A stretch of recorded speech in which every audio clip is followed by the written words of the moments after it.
அனைவருக்கும் வணக்கம். நம்ம இன்றைக்கி பார்க்க போகிற பதிவு என்னென்னா, ஒரு யூஸ்ஃபுல்லான ஒரு தகவல் தான். நீங்கள் 1 மீட்டர் துணி கடையிலேருந்து வாங்குறீங்கன்னா, கரெக்டாக 1 மீட்டர் இருக்கா இல்லையாங்கிறத கட் பண்ணதுக்கு பிறவாச்சும் அளந்து பார்க்க சொல்லுங்கள். சரியா? அளந்து பார்த்து ஒன்று வாங்குங்க. அது டெய்லர்கிட்ட கொண்டு போகும்போது ரொம்ப கன்ஃபியூஷன் ஆகும். அது மட்டும் இல்லை, டெய்லர் வெட்டி எடுத்தது மாதிரி உள்ள பேச்சுக்களும் வரும். சரியா? அதனால் கண்டிப்பாக துணி நம்ம இது ப்ளவுஸ் கிளாத் நம்ம செப்பரேட்டாக வாங்கும்போது நீங்கள் 1 மீட்டர் கேட்குறீங்கன்னா 1 மீட்டர் இருக்கா இல்லையான்னு பார்த்து வாங்குங்க. எல்லா இடத்துலையும் இது நடக்குமா என்னங்கிறது எனக்கு தெரியாது. ஆனால் இங்கே எனக்கு 2 பீஸ், ஒன்றுக்கு 2 பீஸ் வந்துச்சு.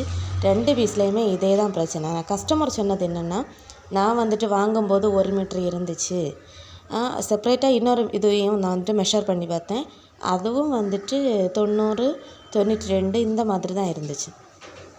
இருந்தாலும் ஒரு இதுக்கு என்னோடய கிளாரிஃபிகேஷனுக்காக நான் அவங்கக்கிட்ட கேட்கவும் செஞ்சேன், நீங்கள் 90 ஏதாச்சும் வாங்கினீங்களா அப்படின்னு சொல்லிட்டு. சரியா? மிஸ் பண்ணாமல் இதை பார்த்து வாங்குங்க. நன்றி.